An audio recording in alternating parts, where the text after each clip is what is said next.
안녕하세요. 저는 딸 하나를 둔 30대 이혼녀입니다. 제가 사연을 올리게 된 이유는 살아생전 제 목숨을 빼앗길 만큼 큰 위기를 겪고 이혼을 했기 때문이에요. 삶이라는 게 늘 건사하기엔 험난한 땅덩어리란 걸 알지만 저는 뉴스에 나오는 사건, 사고 안 겪고 잘 살 줄 알았습니다.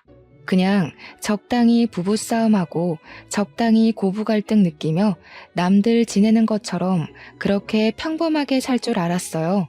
제 결혼 생활에 믿을 수 없는 존재가 나타나 저의 행복한 미래를 순식간에 망가뜨릴 줄은 몰랐단 말입니다. 기적적인 사연들도 덜어 있었으나 주로 사연자분들이 억울하고 슬픈 경험담을 이곳에 많이 올리는 것 같길래 저도 한번 들러보았습니다. 내 이야기 하나쯤 쓰는 거야 누구나 어렵지 않잖아요. 제 사연도 어딘가에 공개되어 많은 분들께 들려드릴 수 있다면 갑갑했던 마음이 편할 것 같더라고요. 그렇다면 제 일이 저만의 기억과 불행으로 남지 않고 누구에게나 일어날 수 있는 사례쯤 되지 않을까 싶었어요. 그래도 자랑거리가 아니라서 큰 용기 내어 글을 써내려가는 것이니 위로 어린 시선으로 봐주셨으면 합니다. 저는 이혼남이랑 결혼을 했습니다. 초혼에 이혼남이랑 결혼한다고 하면 다들 말리세요. 저도 당연히 집안의 반대가 심했고 주위 사람들도 친구, 동료 할 것 없이 저의 결혼을 부정적인 시선으로 바라봤죠.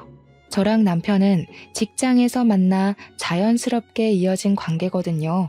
제가 남편에게 빠진 이유는 솔직히 될 수 없습니다.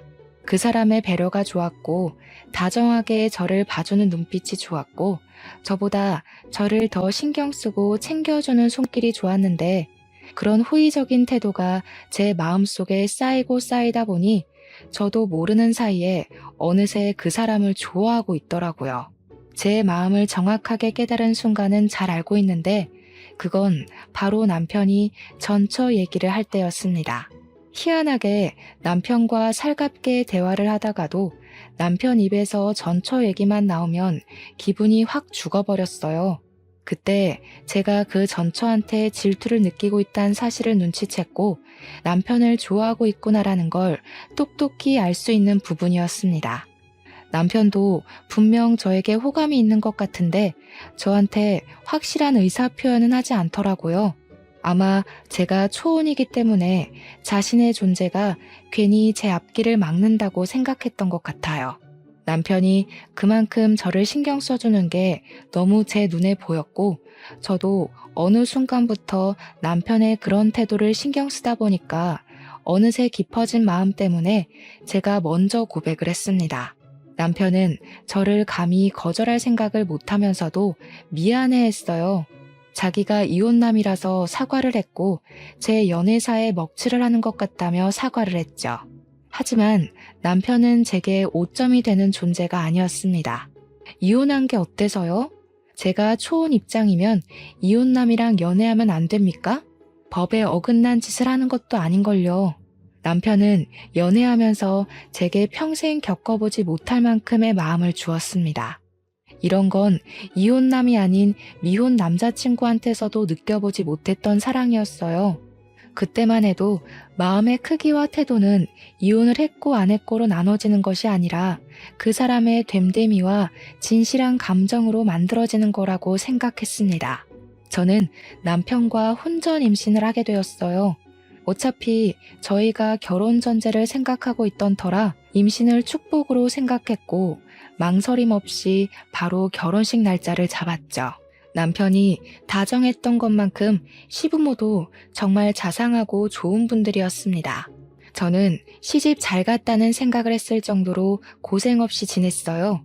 시부모가 먼저 배려를 해줘서 저희는 갈등 없이 분가를 진행하기도 했었어요. 그리고 제가 출산을 할 때까지는 시댁과 남편에게 최고의 대우를 받았습니다.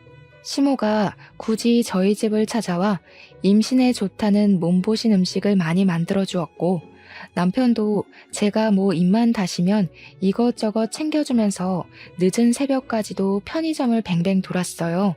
이런 집안을, 이런 남편을 누가 이혼 집안이라 욕을 하겠습니까? 초혼끼리 결혼을 한 제 친구들도 시댁이랑 남편한테 이런 대접은 못 받았답니다. 제가 아기용품 돈 들인 거 없이 시부모가 잔뜩 해주고 남편이 산책할 겸 친구들 만나서 놀다 오라고 용돈까지 준다고 하면 제 친구들이 더 자지러져요. 저 때문에 제 주변 사람들은 이혼한 사람들에 대한 편견이 조금 줄었었죠. 그야말로 저는 출산을 하기 전까지 최고로 행복한 며느리였고 최고로 사랑받는 아내였습니다. 하지만 역시 결혼이랑 풍습은 사람의 인간성을 제대로 밝혀주는 도구인 게 아닌가 싶어요. 다들 이혼을 하는 데는 그만한 이유가 있는 거라고 하잖아요. 물론 억울하게 이혼당한 멀쩡한 사람들이야 널려 있겠죠. 제가 말씀드리고 싶은 건 이혼 사유를 이유를 제 눈으로 직접 보고 제 귀로 직접 듣기까진 배우자의 말만으로는 신뢰해선 안 된다는 걸 이번 기회에 알게 되었다는 거예요.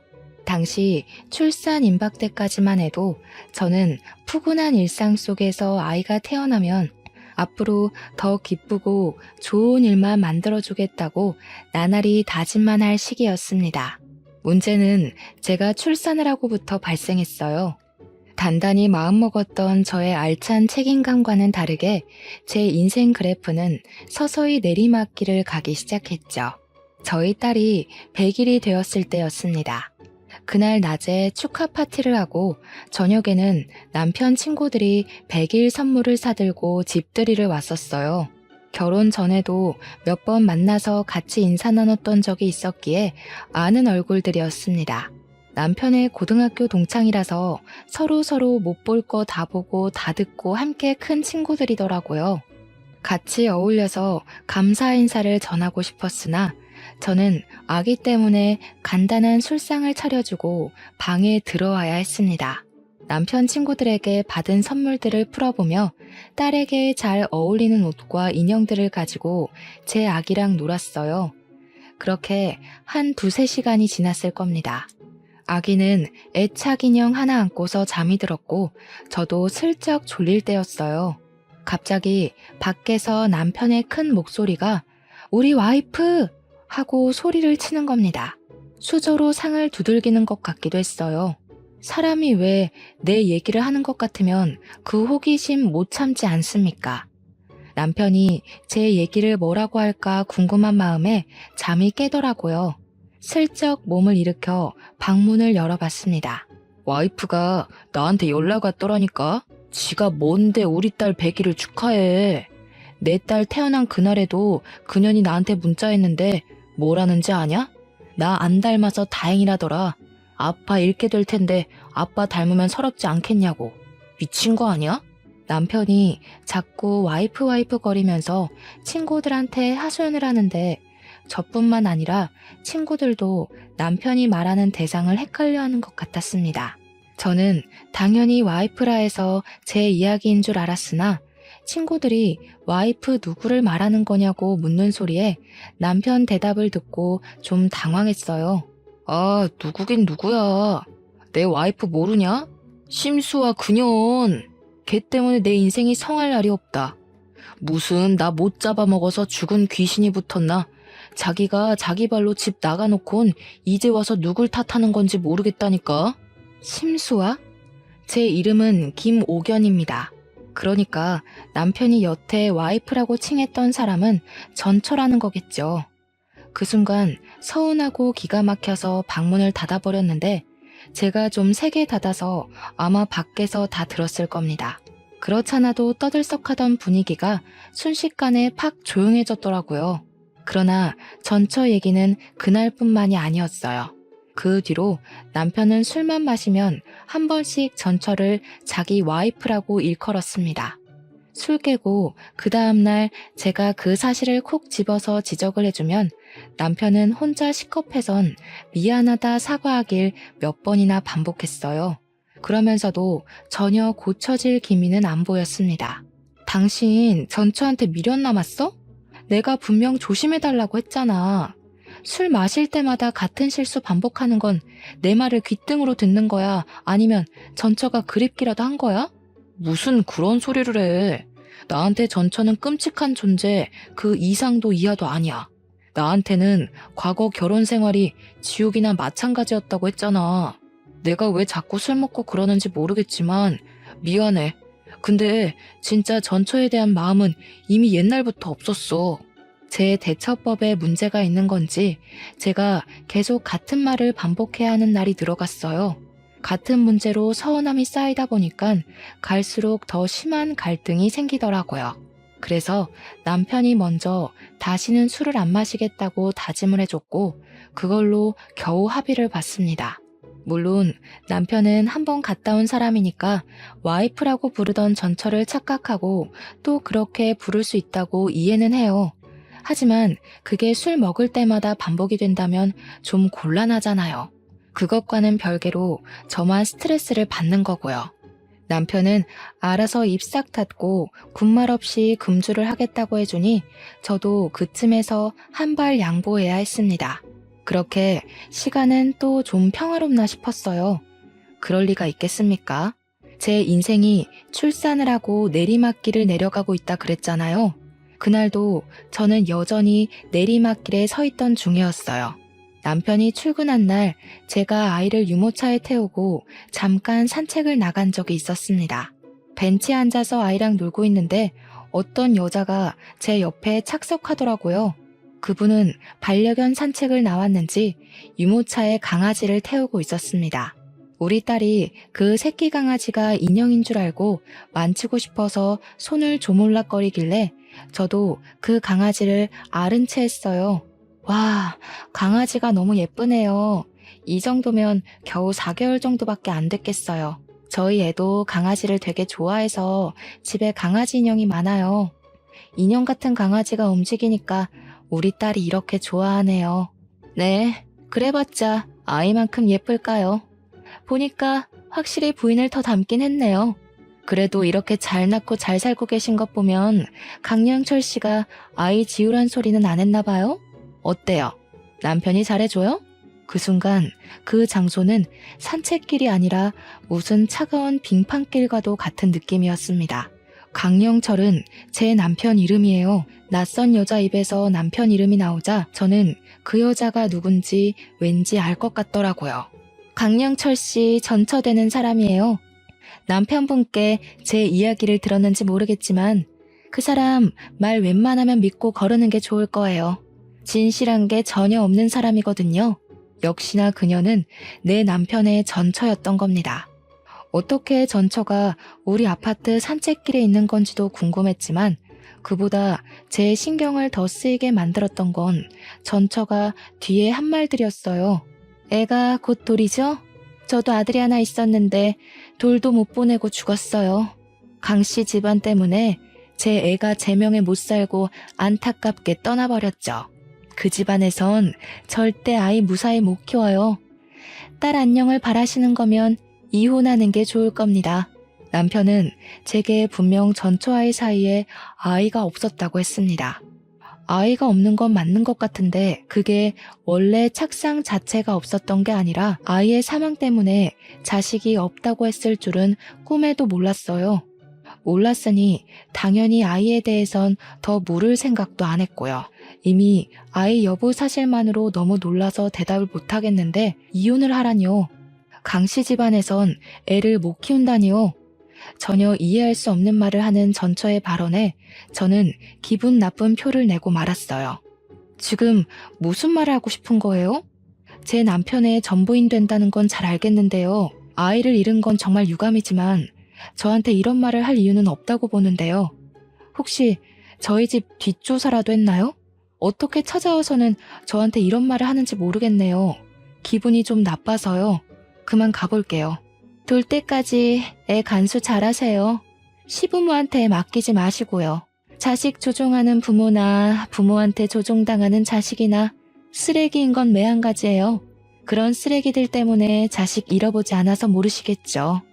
그래서 미리 경고하는 거니까 딸 지키고 싶으면 정신 똑바로 차리세요. 자꾸 찝찝한 소리를 해대는 전처에게 화가 나서 내가 그만하라고 소리를 질렀더니 거기에 우리 딸이 놀라서 울고 전처는 제게 고개만 까딱 인사하고 사라져버렸습니다. 정말 어딘가 모르게 섬뜩하고 기분이 나쁜 여자였어요. 그 이후 저는 산책도 더 못하고 집에 돌아와 버렸고 그날 남편 퇴근하기만을 기다렸다가 전처에 대해 물어봤습니다. 도대체 그 사람 뭐야? 왜 당신 전처가 왜 우리 아파트 마당에서 보이는 건데 왜 나한테 그런 이상한 소리를 하고 우리 애를 갖고 협박을 하냐고. 근데 당신 애가 있었어? 그 여자 말론 아들 있었는데 죽었다고 했어. 대체 내가 들은 게 다 뭐야? 저도 남편을 기다리는 시간 동안 너무 답답하고 무서워서 이것저것 질문을 던졌더니 남편이 급하게 사색이 되면서 전처에 대한 행방만 묻더라고요. 행방은 저도 모르죠. 몰라서 이렇게 당신한테 묻는 거 아니냐고 하니까 남편은 별다른 변명 없이 앞으로 산책 나가지 말라는 말만 하고 제 의문을 풀어주진 않았습니다. 제가 집요하게 물어도 평소와 다른 모습으로 버럭 성질만 부릴 뿐 그 전처를 이상한 사람 취급만 했어요. 정신병자 수준으로 이상한 여자니까 앞으로는 우연히 마주치더라도 그 어떤 얘기도 듣지 말고 자리를 뜨라는 것만 지시했습니다. 제가 보기엔 아무래도 남편이 전처 일에 대해서 뭔가 숨기는 게 역력한 눈치였어요. 남편의 저런 초조한 모습은 결혼하고 처음 보는 모습이었습니다. 그래서 저는 며칠 뒤 애를 데리고 시댁을 찾아갔어요. 돌잔치 얘기를 의논하러 갈 겸 남편이 풀어주지 않은 제 궁금증을 해결하기 위해서요. 그런데 어머님, 남편 전처 말인데요. 아이가 있었다고 들었는데 혹시 무슨 사고가 있었나요? 다른 건 아니고 얼마 전에 저희 아파트 앞에서 전처되는 분을 만났거든요. 어딘가 모르게 남편한테 앙금이 있는 것 같아 보여서요. 제 말을 듣고 놀란 시모는 들고 있던 찻잔을 놓치며 발에다 뜨거운 차를 쏟았습니다. 제가 더 놀라서 허겁지겁 휴지를 뽑아 시모를 챙겨드렸는데 그 와중에도 시모는 제게 전처에 대한 질문만 물을 뿐이었어요. 그러면서 옆에 앉은 시부는 전처 욕을 하기 시작했는데요. 그년이 기어코 나타나지 말라니까 어른 말을 귓등으로 쳐듣네. 그래서 새아가는 그년을 산책 갔다가 마주쳤다고? 그년은 그런 부자 동네에 기웃거릴 사람이 못 돼. 이거 분명 일부러 찾아온 거다. 내 인연을 확 그냥. 대체 그 여자가 무슨 생각으로 거길 왔다니? 기가 막히고 코가 막혀서 말도 안 나오네. 또 그런 일이 있거든 절대 상종하고 있지 마라. 경찰에 확 신고를 해버리던지. 그 악랄한 것이 어쩌자고 우리 애들 앞에 나타났대? 제게 시가 사람들은 그저 좋은 분들이었는데 전처 얘기만 나오면 남편도 그렇고 시부모도 그렇고 다른 얼굴빛을 드러냈어요. 도대체 뭘까? 이러니까 전처의 존재가 더 궁금했습니다. 남편 말대로 전처가 정말 정신나간 사람이라서 이혼을 하고도 그렇게 앙금이 남아 복수심을 갖고 있는 건지 이 좋은 사람들의 속을 뒤집어 놓을 정도로 정신에 문제가 있는 건지 뭐든 알고 싶었어요. 그런데 다들 제게 수상쩍은 태도만 보여줄 뿐 제대로 알려주는 사람은 아무도 없었습니다. 그럴수록 제 마음속 불안은 커져갈 수밖에 없었어요. 시댁이랑 남편이 초조해할 정도로 전처가 정신나간 여자라면 전처가 제게 했던 말이 단순한 시기는 아닐 거잖아요. 그렇다고 다시 전처를 만날 수도 없는 격이 아닙니까? 시부모 말 들어보면 전처 형편이 안 좋은 것 같은데 그런 사람이 단가 40억대 아파트에 살고 있지도 않을 거고요. 그날 전처가 정말 저를 일부러 찾아온 거라면 당연히 저 또한 이 숨겨진 실상을 알아야 될 의무가 있다고 생각했습니다. 하지만 그 사이 저는 아무것도 알아내지 못했어요. 제가 무슨 탐정도 아니고 탐정을 쉽게 고용할 용기도 없었고 남편한테 한 번씩 물어본 것 말고는 노력해서 은밀하게 정보를 캐낼 만큼 여유가 있는 것도 아니었습니다. 딸한테 신경 쓰느라 시간만 보냈죠. 그러다 보니 돌잔치가 코앞으로 다가와 있더라고요. 그때쯤엔 전처의 일을 어느새 잊고 있는 때였습니다. 어쩌면 전처가 불안감에 무뎌지길 바래서 그만큼이나 시간을 두고 기다렸는지도 모르겠네요. 시부모가 돌잔치 전날 우리 집에 와서 저녁 식사를 같이 한 적이 있었어요. 시부모가 사주신 한복을 미리 입혀보기도 하고 제게 그동안 애 보느라 고생했다고 용돈과 함께 제 한복까지 손수 맞춰와서는 피팅해주기도 하셨습니다. 다들 분위기 좋게 식사를 즐기고 있었는데 그 타이밍에 택배 하나가 도착했는지 초인종이 울렸어요. 사실 당시 택배 올 게 없었던 걸로 기억을 해요. 게다가 저희는 택배를 시키기보단 주로 외출을 하여 직접 보고 만진 후 구매를 하는 편이었거든요. 택배 때문에 저희 집에 초인종이 눌려지는 경우는 극히 드물다는 겁니다. 그래서 저도 남편도 상당히 의아해했지요. 남편이 나서서 자기가 나가보겠다고 하고 현관문으로 나갔어요. 그 순간이었습니다.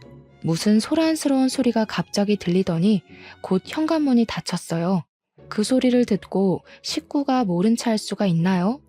뭔가 싶어 주방을 나와 바깥을 내다봤는데 남편이 신발장 앞에 없더라고요. 저는 시부모한테 잠깐 아이를 맡기고서 현관문 밖을 나와봤습니다. 택배가 온 것도 없는 것 같은데 남편이 순식간에 사라지고 없길래 남편을 찾으러 엘리베이터를 타고 바깥까지 나와봤죠.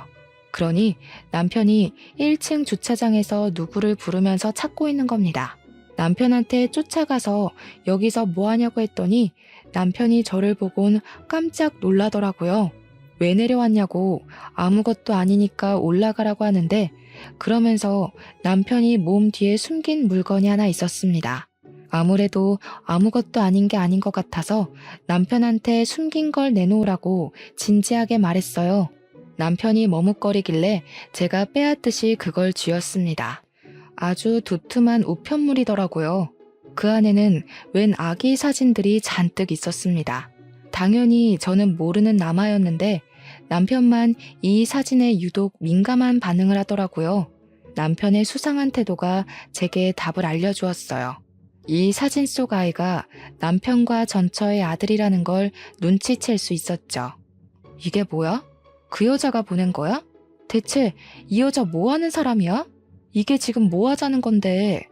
지난번에도 나한테 이상한 소리를 하더니 이젠 우리 집 주소까지 알아내서 이런 걸 보내? 이거 우리한테 의도적으로 접근하고 있는 거 아니야? 신경 쓰지 마. 애가 원래 좀 정신이 나갔다고 그랬잖아. 내가 다 해결할게. 부모님만 두고 내려오면 어떡해. 애 울면 어쩌려고. 금방 따라 올라갈 테니까 얼른 가. 이걸 어떻게 신경 안 써. 잊을만 하면 그 여자가 나타나서 스트레스 받게 하는데 하루 이틀도 아니고 무려 시간을 두고 계속 이러고 있잖아. 이 정도면 이거 문제 있어도 단단히 있는 거야. 혹시 뭐 캥기는 거 있어서 말 못하는 거니? 아무것도 아니라니까 그러네 자꾸. 전처 얘기가 우리 관계에 낄 이유가 없어서 쓸데없이 입 놀리기 싫은 거라니까. 제발 당신까지 나 열받게 좀 하지 마. 정작 열이 받는 건 저인데 남편은 저 때문에 더 머리 아프다고 짜증을 내고 있었습니다. 솔직히 답답한 건 제 입장이 더 그렇지 않을까요? 저는 아무것도 모른 채 제 딸로 협박 비슷한 걸 당했고 남편과 싸우고 시부모님을 괜히 의심했었습니다. 불안을 잊을만 하면 다시 전처의 존재가 등장해 상처난 곳을 또다시 헤집어 놓으니 저까지도 미치고 팔짝 뛸 노릇이었어요. 그리고 그때였습니다. 남편이랑 신경전을 벌이고 있던 그 순간 갑자기 아이 울음소리가 들렸는데 저는 엄마니까 본능적으로 느낄 수 있었어요. 바로 우리 딸 울음이라는 걸 말이죠. 딸 기척을 듣고는 소리 나는 쪽으로 당장 고개를 돌렸더니 충격적인 광경이 펼쳐져 있는 거 아니겠습니까? 우리 집 베란다 창문 밖으로 누군가가 제 딸을 떨어뜨리려고 하는 걸 보고 말았습니다. 너무 놀라서 저는 손을 벌벌 떨며 비명을 질렀습니다. 다리에 힘이 풀려 중심을 잃었고 저를 급히 부축하던 남편도 우리 딸이 처한 광경을 목격하곤 크게 언성을 높였어요. 남편이 쌍욕을 하면서 심수와 어쩌고 저쩌고 하는 것 보니 저게 전처의 짓이라는 걸 알 수 있었습니다. 남편은 제대로 일어서지 못하는 저를 두고 급히 집으로 뛰어들어갔어요. 저도 죽을 힘을 다해 남편 뒤를 따라갔죠. 저희 집은 겨우 4층에 위치해 있었습니다. 평소에는 금방금방 다니던 엘리베이터가 그날따라 너무 느리게만 느껴지더라고요. 1초가 지날 때마다 심장 박동이 미친 듯이 빨라지는데 딱 숨이 막히기 직전 엘리베이터 문이 열렸어요. 저는 내내 눈물로 범벅된 얼굴로 떨리는 가슴을 부여잡고서 발만 동동 구르다 내렸습니다.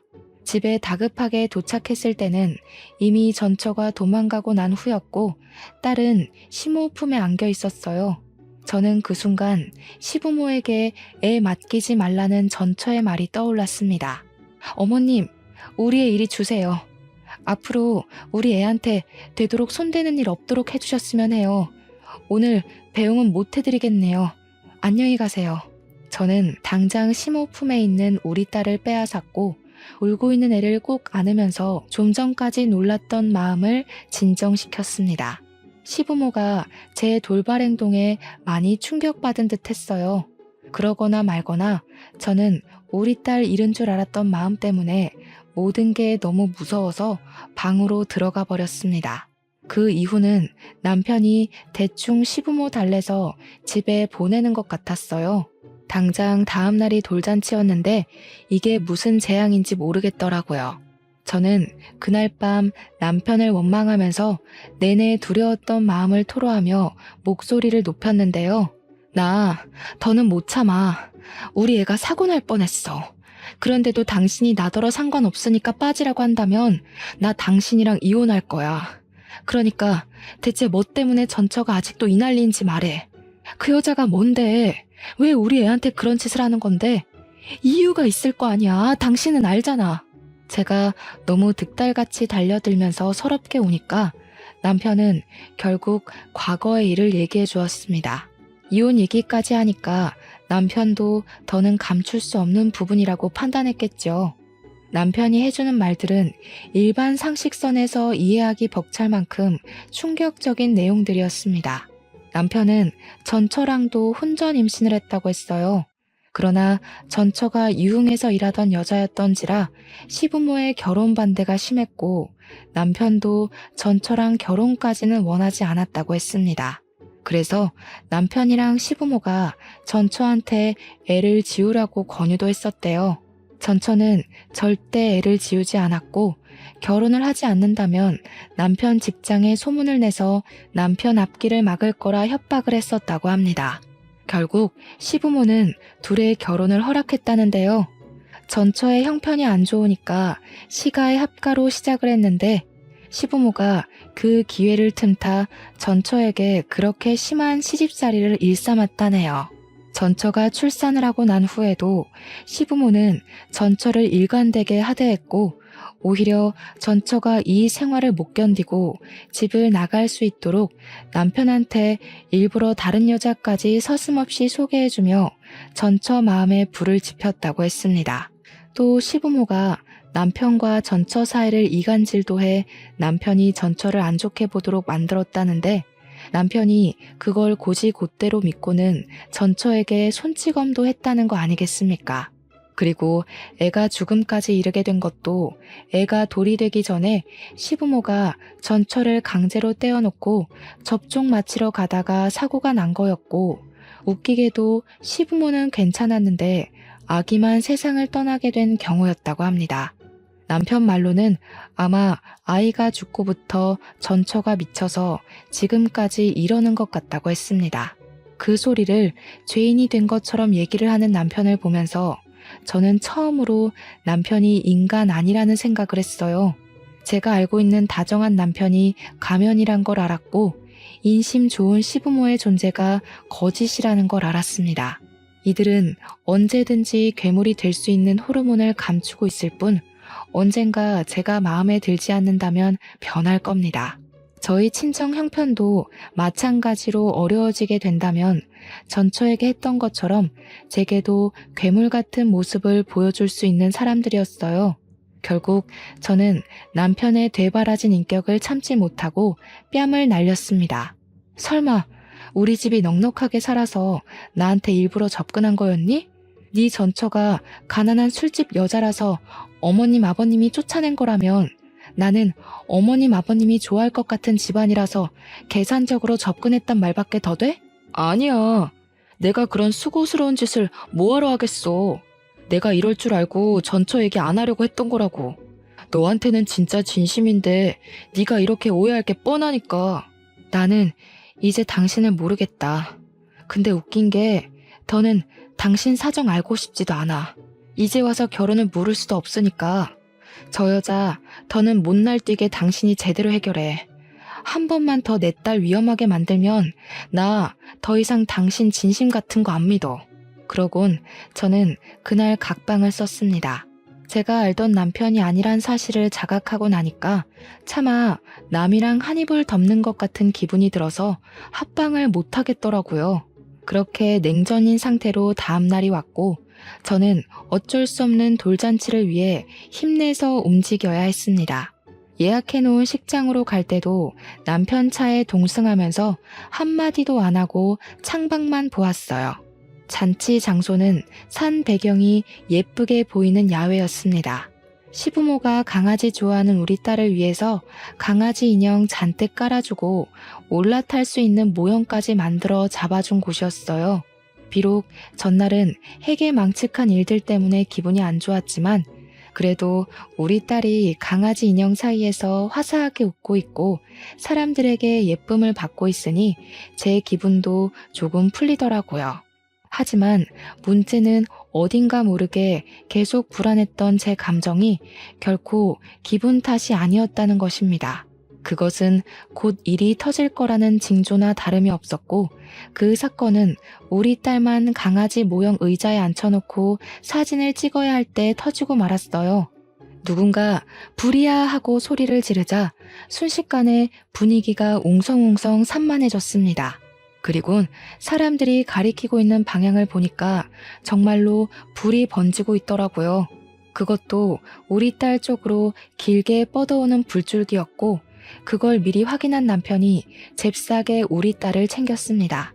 그리곤 다들 서둘러 사람들을 대피시켰죠. 잔디 위라서 불길이 번지는 건 한순간이었어요. 모두가 잽싸게 그 장소를 피해서 도망을 갔고 시부모랑 친정에서 119에 급하게 신고를 했습니다. 다행히 모든 게 빨리 발견되는 덕에 인명피해는 없었어요. 그런데 딸이 가장 아끼는 인형이 불길 속에 떨어져 있었습니다. 딸이 용케도 자기 물건을 알아보고 막 울기 시작했는데 감히 그걸 도로 가져올 수 없을 만큼 순식간에 불길이 휩싸였어요. 대체 이게 어떻게 된 일인가 했더니 나중에 경찰이 우리 앞에 잡아온 전처를 보여주면서 모든 것이 상황 파악되었습니다. 저는 또 한 번 내 딸에게 위험이 닥쳤다는 생각에 눈에 뵈는 게 없는 상태였어요. 전처의 존재를 보자마자 물불 가리지 않고 다가갔고 전처의 귀싸대기를 강하게 때렸습니다. 대체 우리한테 왜 이래? 당신 개인적인 복수심을 왜 내 딸로 장난질하는 거냐고. 당신이 억울하고 분하면 내가 내 자식까지 바쳐야 돼? 나한테 이럴 게 아니라 그쪽이 남자 잘못 만난 탓을 해야죠. 나는 저 사람들이 잘 먹고 잘 살도록 못 내버려도 내 아들이 왜 죽었는데 네 애가 어떻게 죽었는지 알면 남의 자식한테 이러면 안 되지. 어떻게 아이 잃었다는 엄마가 똑같이 끔찍한 짓을 저지를 수가 있어. 당신은 당신 아들을 2번 죽이는 거나 다름없다고. 그쪽이 그렇게 원망하는 사람들이랑 다를 게 뭐야. 제가 울분을 토하며 고함을 지르자 전처는 자신의 잘못을 알고 눈물을 흘리면서도 시부모와 남편을 노려봤습니다. 그러면서 저들이 자신의 아이를 죽이고도 아무 일 없었던 척 행복한 게 너무 싫었고 목숨 걸고 복수를 하고 싶었다고 했어요. 그것에만 미쳐있다 보니 죄 없는 내 생각까진 미처하지 못했다며 결국 미안하게 되었다고 사과를 했습니다. 전처의 마음을 아예 이해 못하는 게 아니라서 저도 속이 미어 터질 것 같았어요. 진짜 괴물은 전처가 아니라 시댁과 남편인데 이 사람들 때문에 전처도 괴물이 될 수밖에 없었다는 걸 알아서 이해해주고 싶었어요. 하지만 내 딸 생각하면 결코 용납할 수는 없는 짓이었죠. 그 사이에서 저는 그 누구에게도 원망하지 못해 감정조차 제대로 표출할 수가 없었습니다. 그러자 그때 시부모랑 남편이 뒤늦게 전처 앞에 와서 사죄를 하더라고요. 민재엄이야, 우리가 잘못했다. 그날 그건 정말 사고였어. 물론 우리가 민재를 억지로 떼놓은 건 용서받지 못할 실수였다는 거, 그거 인정해. 그렇다고 죄 없는 내 손녀가 어른들 복수 때문에 피해보는 건 아니지 않니? 제발 그만해라. 너 때문에 우리 충분히 피말랐어. 그래, 복수를 할 거면 나한테 해. 네 눈에 띄지 않게 살려면 나 진짜 찍소리도 안 하고 얌전하게 지낼 수 있어. 그러니까 제발 내 딸은 건들지 마. 이렇게 부탁할게. 시부는 끝까지 전처를 외면하고 있었고 시무랑 남편이 나름 진심을 담아 사과를 했지만 저는 알고 있었습니다.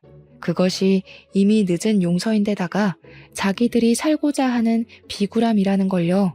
그래서 전처가 그런 핑계 섞인 사과를 받아주지 않을 거란 것도 예상을 했어요. 전처는 그들에게 마지막으로 침을 뱉어주며 경찰에게 끌려가면서도 소리를 질렀습니다. 내 아들 불쌍하게 보내놓고 내 딸 내 손녀 잘도 짓거리네. 당신들 내가 절대 지옥에서 못 벗어나게 해줄 거야. 차라리 죽는 게 낫겠다 싶을 만큼 또 찾아가고 계속 나타날 거야. 아무것도 못 해보고 죽은 내 아들의 한 어떻게든 당신들 이용해서 풀어줄 거니까 매일 피말라 죽는 기분이 뭔지 느껴봐. 전처의 발언은 그 자리에 있는 모든 사람들과 공직자들에게 불쾌감을 넘어 안타까움을 안겨주었습니다. 그리고 저희 시댁과 남편은 순식간에 천하의 몹쓸 놈들이 되어버렸죠. 이 모든 광경을 지켜보면서 저는 더 이상 이 아슬아슬한 집안을 감당하기가 버거웠어요. 그래서 우리 딸의 기쁜 생일날 남편에게 이혼을 요구하고 말았습니다. 남편은 제 말에 놀라서 무슨 소리냐고 또 해명을 하기 시작했어요. 쟤 그냥 하는 말이야. 그래봤자 방아쇠로 몇 년은 깜빵에서 썩을 운명이라고. 더 이상 이런 일 없을 거야. 방금 사과한 것도 적당히 걔 비위 맞추려고 했던 거지. 나 솔직히 잘못한 거 없어. 내가 지 아들 죽였나? 자기 아들 운명이 거기까지였던 걸 괜히 우리 탓하면서 난동 부리는 거야. 이런 것도 해명이라고 하는 건지 정말 사람 같지도 않은 탈을 마주하면서 구역질이 나올 뻔했습니다. 그리고 언젠가는 이 비굴한 모습이 제게도 향할 독화살일 거라는 생각이 들었어요. 사람은 모든 걸 잃었을 때 본 얼굴이 나온다고 하잖아요. 남편의 밑바닥을 이렇게 노골적으로 확인하게 되니 그동안 자신했던 저의 판단들이 모두 잘못되었다는 걸 느꼈습니다. 저는 치밀어 오르는 우라를 참지 못하고 남편의 귀싸대기를 한 대 날렸어요. 딸을 위해서 과감히 남편을 버리기로 마음먹었죠. 당신은 그 여자한테 진심으로 사과를 했어야 했어. 다리가 절단 나도록 무릎을 꿇었어야 했고 머리에 피가 나도록 쳐받고 잘못을 빌었어야 했다고. 잘못한 게 없다고? 당신이 저 여자를 만났던 거, 지우라고 협박했던 거, 시부모한테서 지켜주진 못할 망정 똑같이 괴롭힌 거, 이건 다 잘한 짓이니? 그냥 당신은 당신 자체가 잘못인 거라고. 알았어. 다 알았으니까 여보 제발 이러지 마. 왜 저 여자 일에 휘말려서 우리가 헤어져야 돼? 저 여자 말 다 진짜는 아니야. 우리가 이혼하면 저 여자 좋은 일만 시켜주는 꼴 된다니까? 한심한 새끼. 끝까지 자기가 뭘 실수하고 있는 줄 모르네. 저 여자의 죽은 아들도 어쨌든 네 새끼 아니야? 어떻게 네 새끼를 그런 식으로 말할 수가 있는지 모르겠다. 이제 보니까 정신 나간 건 저 여자가 아니라 너네 집안이었네. 아무래도 너네 집안은 평생 자식 팔자 손주 팔자 없을 사주인가 보다. 그만 이혼하자. 모두가 제 결혼을 부러워했고 제가 대접받고 산다고 생각을 했는데 그런 분위기 속에서 이런 결과를 보여주고 말았으니 정말 수치스러웠습니다. 저 하나만으로 이 망신스러운 곤욕을 당하는 거라면 그래도 견뎌는 봤을 거예요. 그런데 저희 친정 식구마저 제 꼴을 다 목격했잖아요. 제가 이런 사람과 결혼하고자 목에 핏대까지 세우고서 친정 식구들을 설득했었단 말입니다. 주위에 남편 같은 남자 없다고, 시부모 같은 부모님 없다고 그렇게 자랑을 했는데 참 꼴이 우습게 되어버렸어요. 그래도 친정은 친정이라고 오히려 저를 걱정하는 눈빛을 보내주고 있더군요. 남편뿐만 아니라 시모까지 제게 매달려 사죄를 바라는 상황에서 저는 그만 제 입장을 꺾어야 할 때라는 걸 알았어요. 이혼한 데는 다 그만한 이유가 있다며 제 결혼을 말려줬던 수많은 사람들에게 미안하다는 말 대신 행동으로 보여줘야 했습니다. 네가 우리 딸이 진정으로 행복하길 바란다면 평생 네 아들 외롭게 보낸 죗값 감당하고 속죄하면서 살아. 너희 집은 평생 갱생 못할 짓을 저지른 거야. 나는 내 딸을 그런 소름 끼치는 집안의 핏줄로 키울 생각 없어. 네가 실수한 게 맞고 내가 그걸 안 이상 당신들은 나한테 그냥 쓰레기일 뿐이야. 저는 그대로 친정 식구들을 따라 돌아섰습니다. 저를 끝까지 붙잡으려는 남편을 발로 차버리고 친정차를 타고서 친정집으로 향했어요. 집으로 돌아가는 동안 엄마의 위로를 받으면서 얼마나 울었는지 모릅니다. 딸은 그새 얼굴에 검은 잿가루가 묻어있더라고요. 부모 잘못 만나서 겪지 않아도 될 위험을 겪은 제 딸에겐 또 얼마나 미안했는지. 제 딸이 그날 이후로 강아지를 안 좋아합니다. 움직이는 강아지를 볼 때면 기겁을 하고 울기도 해요. 겨우 2살이라도 자기 딴에는 무의식 속에서 그날의 공포를 느끼고 있나 봐요. 그럴 때마다 제 가슴은 또 한 번 찢어지고 맙니다. 결국 그동안 저의 푸릇푸릇했던 마음과 기분들은 전부 당시에 뭣도 모르고 자만했던 저만의 허상들이었어요. 지난 날이 무척 후회스럽고 제 불찰을 매번 탓하고 있지만 그래도 이번 경험 덕분에 저의 좁았던 시야가 넓어지면서 한층 더 성숙한 어른이 되긴 했습니다. 딸을 위해서 남편을 깎아내는 고통을 얻었어도 저는 우리 딸이 무사한 게 먼저기에 제 판단이 옳았다고 생각해요. 뒤늦게라도 올바른 길을 찾아 걷기만 한다면 중간에 어떤 험난한 비탈길을 지나왔다고 하더라도 전부 제 삶의 밑거름이 되는 셈인 거 아니겠습니까? 주위에서도 저더러 손가락질하기보단 따뜻한 위로의 손길을 더 많이 보내주고 있어요. 그럴 때면 제가 인생을 헛살아온 게 아니라는 게 느껴져서 위안이 됩니다. 그래요. 사람이 실수하는데 등급이 어디 있겠습니까? 누구나 할 수 있는 실수, 저는 좀 크게 겪었다 생각하고 말려고요. 저는 더 단단해진 발바닥에 굳은 살을 달고서 우리 딸을 무사히 키워내기 위해 어떤 길이든 걸을 것이고 길을 잃더라도 반드시 바른 길을 다시 찾도록 노력하는 엄마가 될 겁니다. 전처는 현재 방화죄로 징역살이 중이라는데 아직 용기가 없어서 면회는 못 가봤지만 언제 한번 시간을 내서 들러볼까 해요. 다들 오지랖이라고 생각할 수 있겠으나 전처의 사정을 알고 있고 억울하게 죽은 아들을 잊지 못하는 엄마의 감정을 알 것만 같아서 그 사람이 계속 지옥에 살고 있는 게 마음에 걸리더라고요. 제가 뭘 어떻게 하겠다는 건 아니고 그냥 엄마 대 엄마로 한번 만나보고 싶을 뿐이네요. 물론 이마저도 언제 용기를 내서 다녀올진 잘 모르겠습니다. 아마 제가 마음의 정리를 끝내고 여유가 생긴다면 가능하지 않을까 싶어요. 아무튼 평범하게 살고 싶었던 평범한 애엄마의 하소연을 한번 써봤습니다. 다들 무탈하고 심심한 내 시간에 항상 감사하며 지내셨으면 좋겠어요. 우리는 불운을 운 좋게 비켜가고 있을 뿐 언제 어디서 불운이 닥칠지 모를 운명이라는 걸 기억하면서 말이죠. 제 사연은 여기서 마무리하겠습니다. 들어주셔서 감사합니다.